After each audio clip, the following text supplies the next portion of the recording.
Caroline, coach LinkedIn chez Madame Branding. Bienvenue sur le podcast Bien dans mon business, votre dose hebdomadaire de joie, d'énergie et de bonne humeur, où chaque semaine je vous livre les clés pour booster votre énergie et votre entreprise. J'espère que vous êtes bien installés, c'est parti.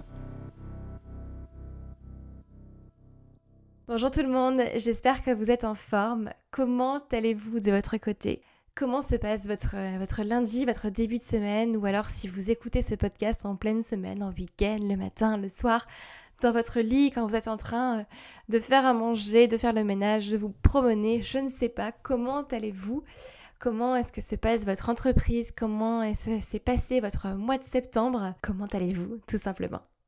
Vous le savez et vous l'avez peut-être remarqué, mais de mon côté, mon entreprise commence à passer plusieurs paliers, à grandir tout doucement. Et je dois vous avouer que autant je suis extrêmement contente de la tournure que prennent les choses et de voir que ma vision se réalise petit à petit et que j'avance et que je grandis, que Madame Branding devient une vraie entreprise petit à petit, autant ça me fait extrêmement flipper, on va se le dire, hein, soyons honnêtes, ça me fait extrêmement flipper parce que du coup il y a plein d'autres choses, plein d'autres problèmes à gérer, plein d'autres questions à se poser aussi, notamment la question du recrutement dont on va parler aujourd'hui. Mais voilà, c'est d'autres choses, mais c'est tout aussi intéressant et j'apprends tout autant, donc c'est génial petit à petit en fonction de mes avancées et en fonction de mes décisions aussi, j'apprends énormément de choses.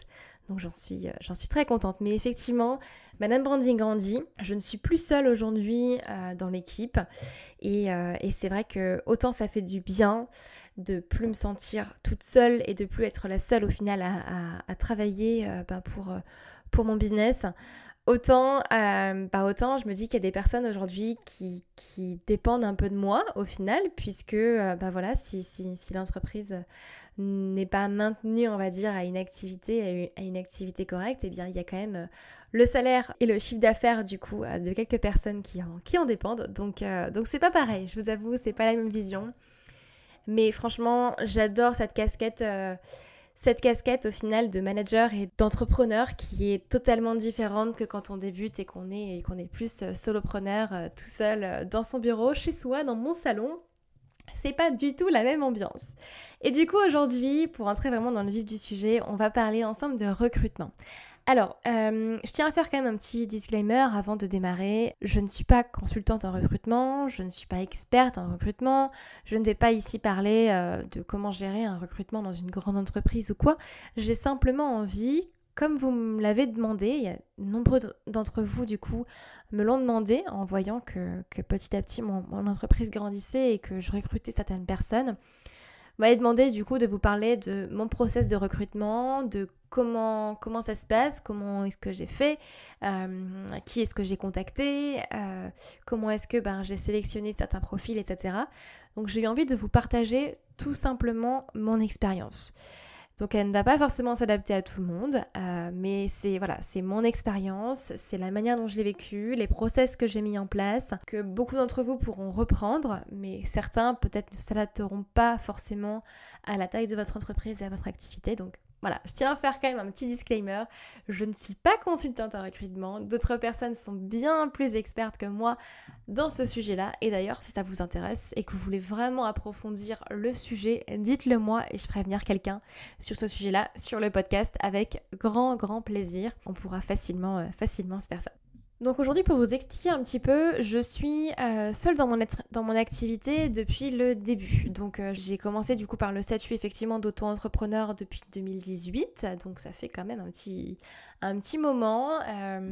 Après, effectivement, j'ai démarré plus l'activité à temps plein avec Madame Branding en début d'année 2020. Et du coup, j'ai toujours été seule dans mon activité. C'est moi qui faisais absolument tout de A à Z, ce qui fait que j'avais aussi des journées à rallonge, 8h-23h, hein, donc clairement, je bossais beaucoup, 7 jours sur 7, hein, j'avais pas de jour de repos, j'en prenais pas de toute façon parce que j'en avais pas forcément envie et que je suis toujours extrêmement passionnée par ce que je fais et j'adore ça.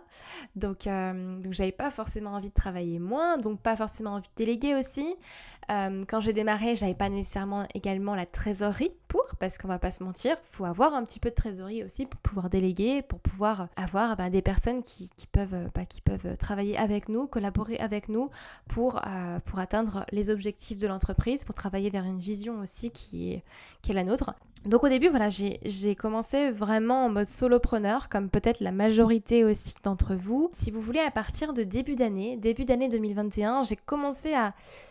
Enfin, je le ressentais déjà un petit peu avant, ce besoin d'avoir quelqu'un avec moi qui travaille avec moi, mais je me sentais pas prête. Et puis, j'avais besoin d'avoir quand même plus de trésorerie pour me dire, au cas où, si ça va pas, si ça marche pas, j'ai au moins un matelas financier suffisant pour aussi pouvoir subvenir à mes besoins. Donc, j'avais besoin d'attendre, je sentais que c'était pas encore tout à fait le bon moment. Et en janvier, du coup, j'ai vraiment commencé à ressentir ce besoin-là. Quand j'ai lancé la version bêta de la MBA Academy fin janvier, c'est là où j'ai vraiment ressenti le besoin d'avoir quelqu'un qui travaille avec moi parce que je me rendais compte que c'était pas possible, je peux pas tout faire. Même si je me suis formée sur beaucoup de sujets, j'ai que 24 heures dans la journée, je peux pas tout faire, je peux pas tout voir aussi, je peux pas tout gérer. Pas prendre des décisions dans tous les domaines et puis voilà, je reste un être humain, je suis pas un robot, clairement pas, donc j'avais besoin d'augmenter un petit peu l'équipe et d'avoir quelqu'un qui puisse être là, voilà, sur qui je pouvais aussi me reposer, à qui je pouvais faire confiance pour m'épauler aussi au quotidien dans des tâches que ce soit administratives mais également créatives, techniques ou autres. Du coup, en février 2021, toujours en début d'année, j'ai décidé de recruter quelqu'un. Ensuite, donc là, j'ai fait le point sur ma trésorerie, j'ai fait le point sur les tâches que je voulais déléguer et du coup sur le poste que je voulais créer. Là, il s'est posé plein de questions dans ma tête et en fait, je me suis dit que je suis quelqu'un qui adore transmettre. J'adore transmettre, j'adore... transmettre au final mes connaissances, ce que j'apprends. Et vous le savez peut-être après avoir écouté certains de mes podcasts, mais je suis quelqu'un de très scolaire aussi. Et du coup, je me suis dit que la meilleure manière pour moi de commencer à mettre un pied dans la partie management d'équipe, recrutement et commencer à déléguer certaines choses, c'était de prendre quelqu'un en stage, du coup, avec moi. Le stage, du coup, c'est quelque chose que je connais très bien, vu que j'en ai fait plusieurs, et voilà, certains ont été mieux que d'autres, clairement, mais j'ai adoré mes expériences en stage parce que j'ai énormément appris, et on le sait, et je le sais, quand moi j'étais à la fac, je le savais tellement que ce qu'on vit en entreprise, c'est tellement pas pareil que ce qu'on apprend à l'école, et du coup j'avais vraiment envie de pouvoir offrir ça à un étudiant, à une étudiante pour travailler main dans la main avec moi et pouvoir voir ce que c'est concrètement que l'entrepreneuriat, pouvoir voir un petit peu les coulisses de tout ce que je mets en place, de toute la stratégie marketing, la stratégie de communication, absolument tout au final, et lever le voile pour prendre quelqu'un un petit peu sous mon aile. Et du coup, avant de vraiment rentrer dans le vif du sujet et de vous expliquer les différentes étapes pour moi, de ce que j'en ai retenu pour comment recruter sans perdre en productivité, j'ai vraiment envie de vous partager mon histoire, mon processus de recrutement, comment ça s'est passé pour moi, et de vous un peu de lever le voile vraiment sur le recrutement chez Madame Wanding, comment ça se passe. Donc on est rendu en février 2021 et c'est là où je décide effectivement de prendre quelqu'un en stage. Donc ce que j'ai fait tout simplement, c'est que j'ai fait le point sur les tâches que je souhaitais déléguer, sur le profil de la personne que je recherchais, quelles étaient pour moi les qualités nécessaires. Alors je parle pas de compétences ici parce que moi je recherchais pas forcément des compétences, mais je recherchais la personne en soi qui allait fitter avec moi, avec ma vision des choses, qui allait pouvoir être autonome aussi et assez rapidement, parce que moi j'ai besoin d'avoir des personnes qui soient vraiment autonomes pour travailler avec moi. Donc voilà, j'ai commencé à dresser un petit peu un profil jusqu'à créer une offre d'emploi que j'ai diffusée dans certaines écoles près de chez moi et dans le reste de la France, et également sur d'autres plateformes sur Internet. Et en fait, après, tout simplement, j'ai fait passer quelques entretiens. D'abord, j'ai bien évidemment fait un premier tri quand même sur CV et lettre de motivation. Enfin, par entretien téléphonique, puis ensuite en entretien visio. Donc, il y a eu en fait 3 tris, on va dire. 3 différents points de tri pour trouver la personne qui allait travailler avec moi. Et donc, j'ai fini par prendre quelqu'un qui est venu travailler avec moi à partir du mois d'avril. Alors je vous avoue que j'aurais beaucoup aimé et que j'avais grandement besoin d'avoir quelqu'un à partir du mois de février, voire du mois de mars. Mais le recrutement a pris un peu plus de temps. Pourquoi ? Parce que déjà c'était tout nouveau pour moi. Je me suis pas forcément fait accompagner par quelqu'un qui m'a accompagnée sur la partie recrutement, même si j'ai posé toutes mes questions à mes amis entrepreneurs que j'avais et qui m'ont beaucoup aidée sur ce point-là. Mais ça a pris un peu de temps parce que moi déjà j'étais sous l'eau. Clairement février-mars j'étais vraiment sous l'eau. Je bossais les nuits aussi parce que j'avais énormément de travail et puis beaucoup de choses à préparer aussi. Et en fait j'avais pas forcément compris à quel point recruter quelqu'un allait me demander du travail en plus.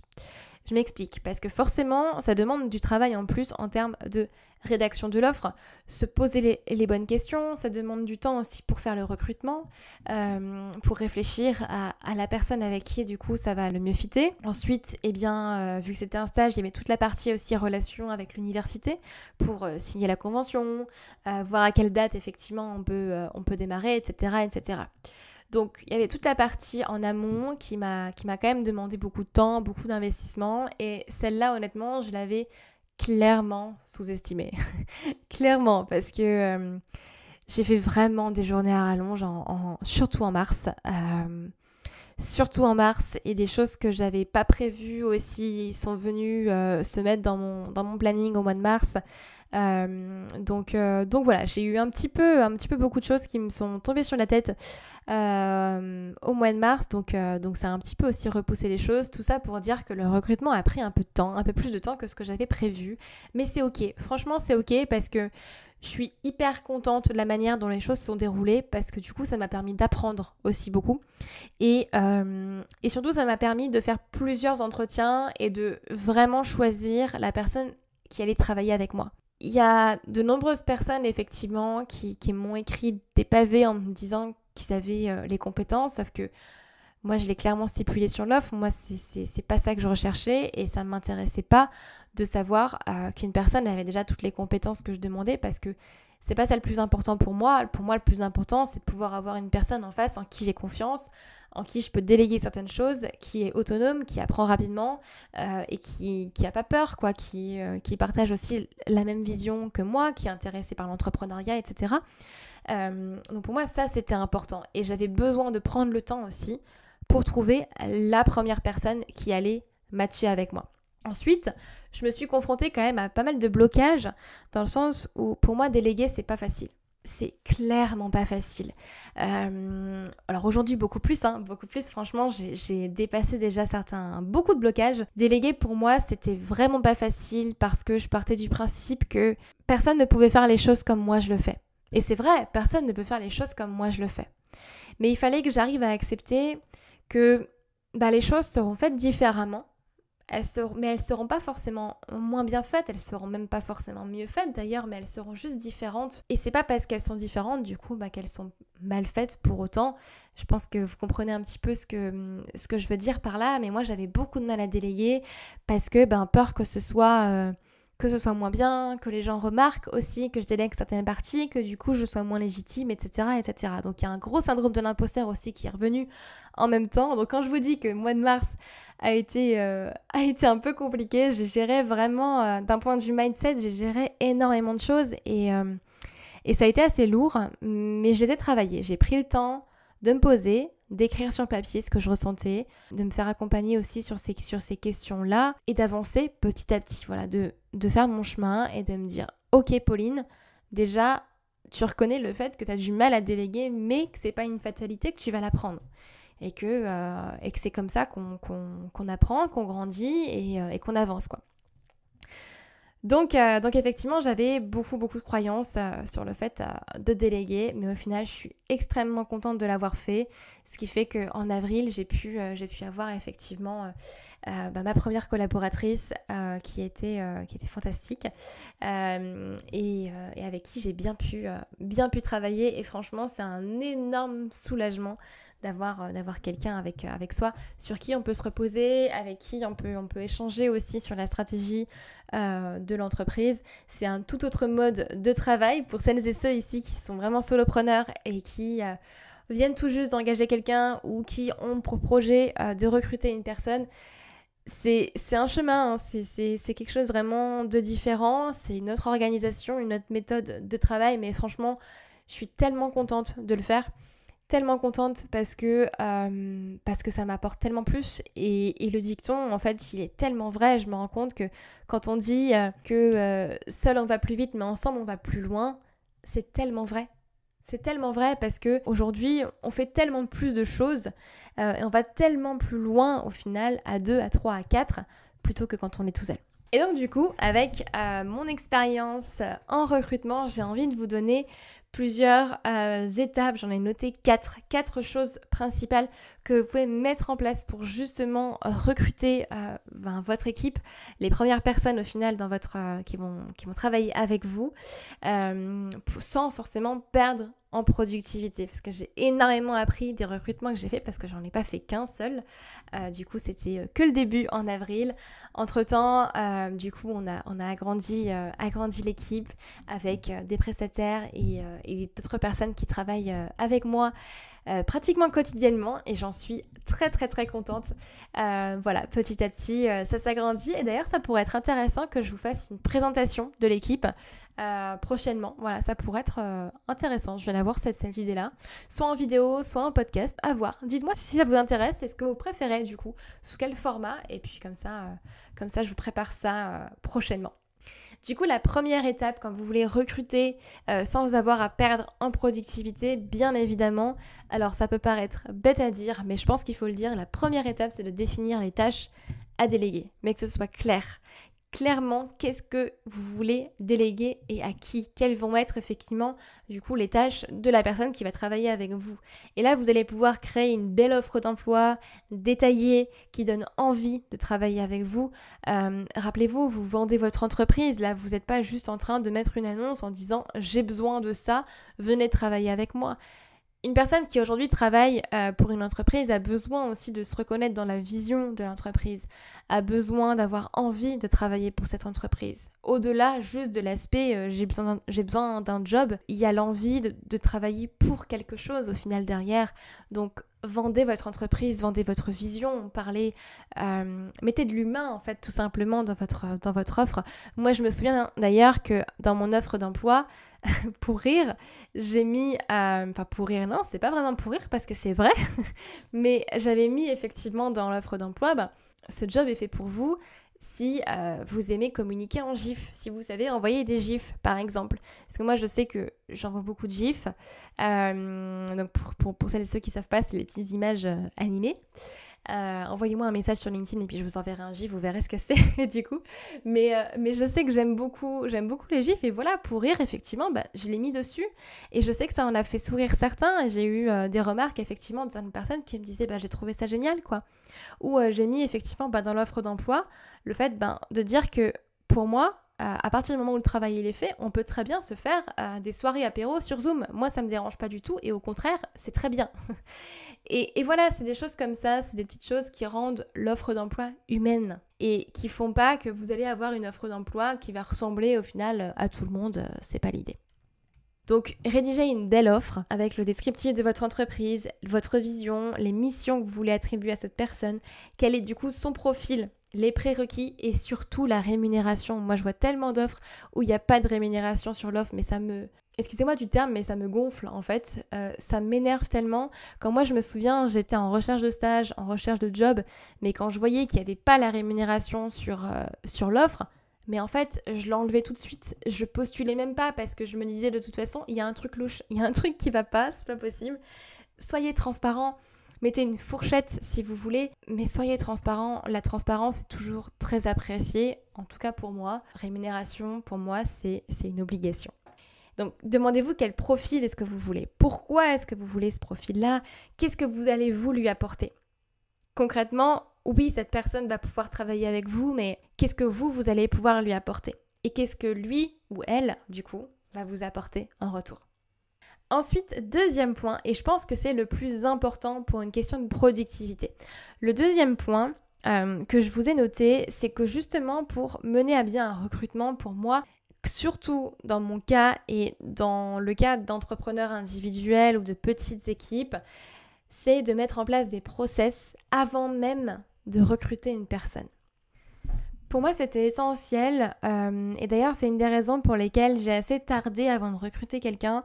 C'était que pour moi, c'est essentiel d'avoir des process bien ficelés, bien stables en place avant de pouvoir avoir une personne qui va venir se rajouter là-dessus. Alors, quand je dis mettre en place des process, ça veut dire que toutes les missions et les tâches que j'ai voulu déléguer, je m'assurais en amont de pouvoir les maîtriser vraiment à 100%. De pouvoir les maîtriser de sorte que moi déjà je sois capable de bien expliquer à la personne ce que je veux et de sorte que la personne qui va venir aussi, je puisse la former sur comment ça marche avec moi. Et en fait, du coup, rapidement, avant même de commencer à recruter quelqu'un, j'ai commencé à créer des checklists et à me filmer en fait en effectuant telle et telle tâche. Je filmais en fait mon ordinateur. Par exemple, quand j'étais en train de monter mon podcast, je filmais mon ordinateur en montant mon podcast. Comme ça, je sais que le jour où je déléguerai cette partie-là, moi j'utilise Adobe Audition. Tout le monde n'est pas à l'aise avec Adobe Audition. C'est quand même un logiciel qui demande un petit peu quand même de prise en main, je sais que ce jour-là, je n'ai pas forcément besoin de former la personne à Adobe Audition, mais que je peux très bien lui envoyer ce fichier vidéo en lui montrant concrètement comment moi je travaille. Voilà, là, tu as un enregistrement de moi en train de monter un podcast, tu peux faire la même chose.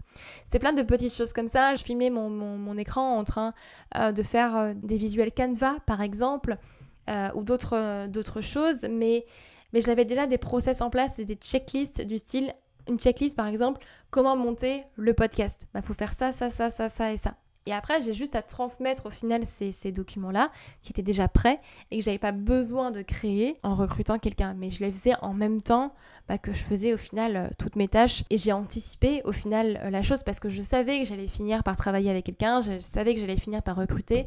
C'était évident et c'était ce que je voulais. Ça rentrait dans ma vision au final d'entrepreneur. Donc rapidement, effectivement, on m'a donné ce conseil-là de mettre en place des process, de créer des checklists, de filmer mon écran pour justement le jour où j'allais déléguer, pouvoir envoyer ça à la personne concernée. Alors ça n'empêche pas de faire des rendez-vous et de former la personne parce que ça reste important, de former vraiment ses collaborateurs et d'avoir une période aussi d'onboarding, de prise en main des outils, c'est la période où la personne va rentrer dans l'équipe, découvrir un petit peu comment tout fonctionne, c'est l'onboarding du coup.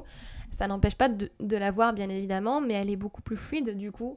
On y passe quand même moins de temps et je pense qu'on passe du temps de meilleure qualité que juste à expliquer, là tu cliques là tu cliques là, ça tu l'utilises comme ça, ce logiciel comptabilité tu l'utilises comme ça, etc. etc. Donc vraiment, si je peux vous donner un grand conseil, c'est si pour vous c'est un objectif même lointain, à moyen long terme, de vouloir déléguer une partie de votre business, les tâches que vous souhaitez déléguer, commencez à enregistrer votre ordinateur et à les filmer ou à vous faire des checklists comme par exemple pour gérer les mails, voici ce qu'il faut faire, tchac tchac tchac. Voici par exemple les templates de réponse aux questions récurrentes, etc.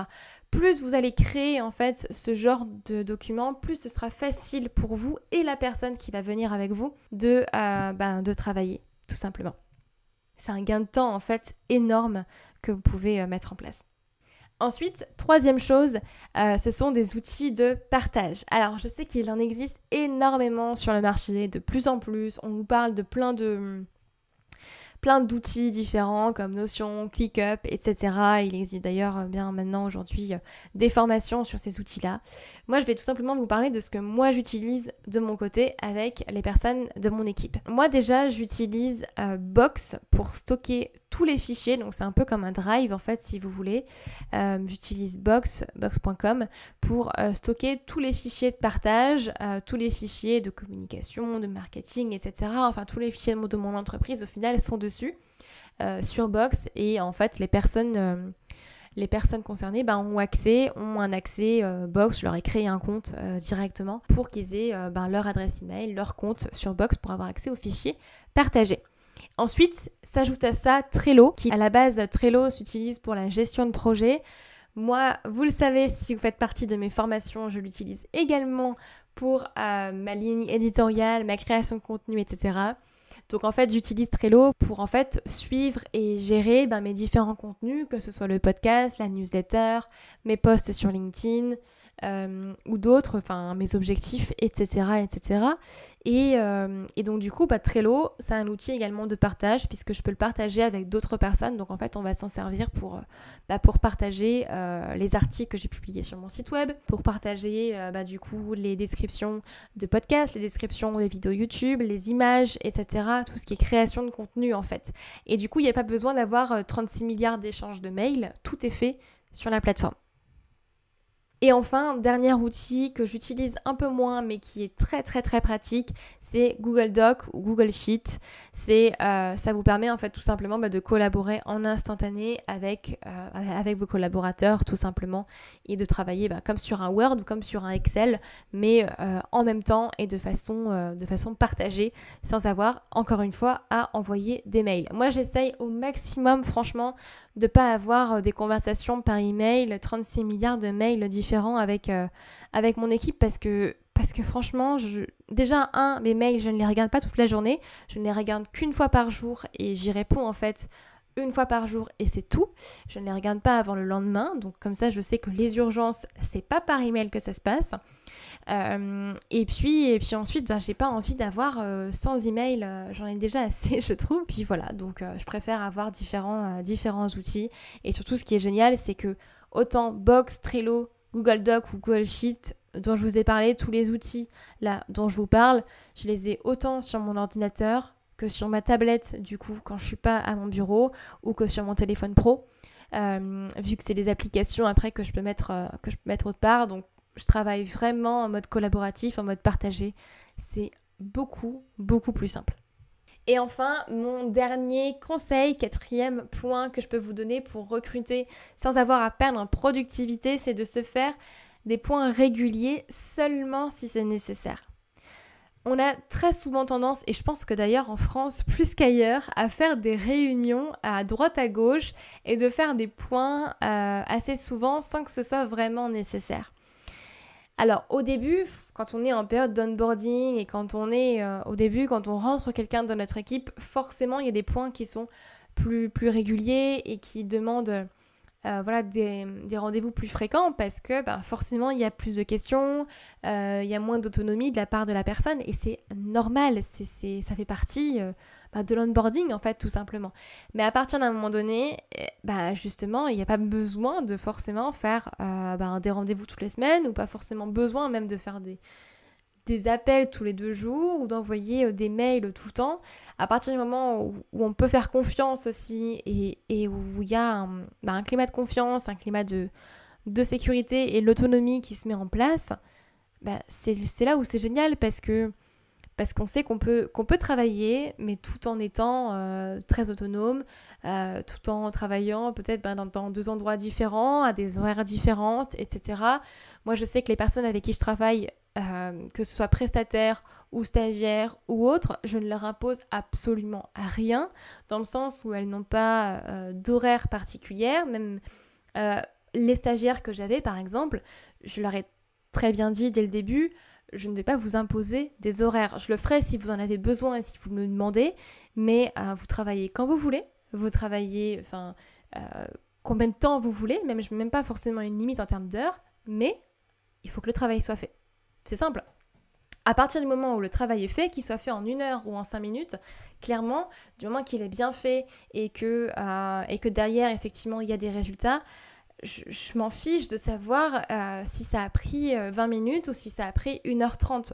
Alors après, on peut toujours réfléchir ensemble pour réduire effectivement le temps, trouver quelques optimisations en termes de temps, mais je suis absolument pas regardante là-dessus, justement parce que déjà moi je suis pas regardante sur mes horaires, donc je vois pas pourquoi je devrais l'imposer aux personnes qui travaillent avec moi, sauf si elles en ont besoin et qu'elles me le demandent. Et donc du coup, on se fait des points, effectivement, seulement si c'est nécessaire, seulement si à un moment donné, il y a besoin de clarifier quelque chose, de se faire un brainstorming, de réfléchir sur une stratégie. Là, effectivement, on va les mettre dans notre rendez-vous. Et c'est quelque chose qui est beaucoup mieux parce que ça nous permet à tous déjà d'être productifs, d'avancer beaucoup plus facilement, d'avoir moins de rendez-vous, de moins surcharger aussi notre planning pour rien et d'avancer beaucoup plus vite. Donc voilà pour ces 4 petits points, 4 conseils pour justement recruter sans perdre en productivité. Donc pour celles et ceux aujourd'hui qui sont là et qui justement veulent commencer un petit peu à recruter, à grandir leur équipe, franchement, je vous le conseille puissance 1000, c'est génial, c'est une superbe aventure, c'est une superbe expérience et on apprend encore une fois tous les jours et moi j'adore ça. Donc si je résume un petit peu, c'était en 1, j'avais dit définir clairement les tâches à déléguer. Numéro 2, mettre en place des process avant même du coup de recruter, donc filmer son écran, mettre des checklists. 3, avoir des outils de partage pour collaborer efficacement. Et numéro 4, faire des points seulement si nécessaire, des rendez-vous seulement si c'est demandé et nécessaire. Donc voilà, donc comme je vous l'ai dit au début, je ne suis pas experte en recrutement, je ne suis pas consultante là-dedans du tout. C'est vraiment mon expérience, mon point de vue que je vous partage dans cet épisode de podcast avec mon ressenti et puis si vous voulez que je vous détaille certains points ou que je vous présente d'ailleurs l'équipe, mais je pense que je vais le faire. Mais dites-moi un petit peu le format que vous souhaitez, si vous voulez qu'on le fasse en vidéo, si vous voulez qu'on le fasse dans un article ou qu'on fasse un podcast peut-être, je ne sais pas. Dites-moi ce que vous préférez. Vous pouvez m'écrire, m'envoyer un petit message sur LinkedIn, par mail ou autre, et puis je vous lirai et ce sera avec grand plaisir que je vous ferai cette présentation de l'équipe. Voilà, prenez soin de vous. Du coup, j'espère que cet épisode-là vous aura plu, vous aura éclairé sur les principes de recrutement. N'hésitez pas à me mettre 5 étoiles et un commentaire sur Apple Podcast. Ça aidera grandement le podcast à se faire connaître et moi, je vous serai très très reconnaissante. Et puis du coup, je vous dis à la semaine prochaine pour un prochain épisode. Prenez soin de vous. Bye bye.